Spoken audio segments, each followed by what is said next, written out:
What do you think is the biggest thing that you learned from Michael Cole in all the years that you worked with him?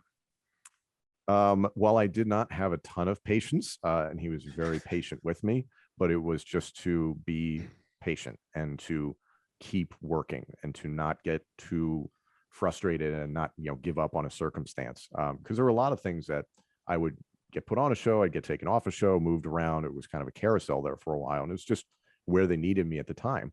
And I was so freaking young, man. I just kind of thought, oh, I'm going to come in here and they're going to do all this stuff, and it's just I had to learn a lot. So for him to be patient with me and then to teach me patience over the years, and granted, I'm still not perfect with it. Nobody is. But I would say that was my biggest takeaway. I think that Michael Cole is just so good at what Hmm. he does and like really underrated. I think that, I mean, he's been there, what, 25 plus years now. Hmm. And he is the voice of WWE, at least the Hmm. modern voice of WWE. And when anyone, I feel like he doesn't get the respect that he deserves sometimes. It's the syndrome of you think you know, but you have no idea. Mm. You just don't comprehend what he is dealing with in the course of a broadcast in regards to how to organize things. I've said this before, but he never allows a broadcast to feel clunky or disorganized or, oh, that wasn't supposed to happen, or they messed up that thing or whatever.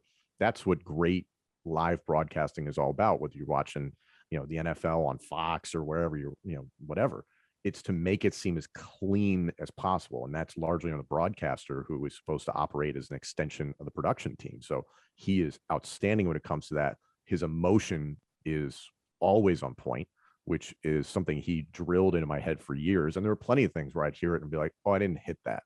Mm. And it's, if you don't have the right emotion and inflection in your voice for certain moments, it just doesn't mean the same thing. And it Mm. gets across to the audience that you don't care about it, that you're just, straight up and down about it, that it didn't matter to you.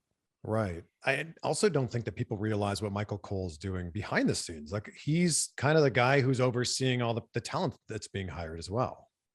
Yeah, he is obviously in charge of announcers, and I've been there 6 months, so I imagine that's probably the case still. But yeah, he's doing a ton. It's not just call the show and go home. He is a very, very busy man, and to his credit, he would always get back to me with a text or a phone call or something like that.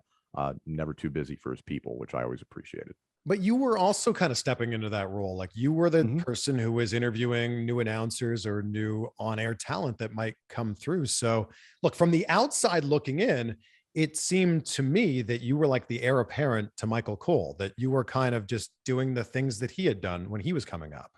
Well, I appreciate that, and that was the model that I had to work off of. Is this is, as you mentioned, the modern day play-by-play guy for WWE. So it was like, okay, yeah, follow that path, do a lot of the same things he is doing, and yeah, I fell into a lot of habits that he executes in a broadcast. So it was a matter of like, I'd get tweets all the time. Oh, you sound exactly like Michael Cole. I was like, A, that's sort of a compliment. I That's a appreciate huge that. compliment. But B, I understand the core of that is that your mannerisms, your phrases, your delivery can sound similar. So it's like, great, you need to separate yourself. And I think that's the beauty of this opportunity now. And you mentioned it before. I can separate from Tom Phillips and be Tom Hannifan and figure out who I am as a broadcaster, which is scary, but it's really exciting.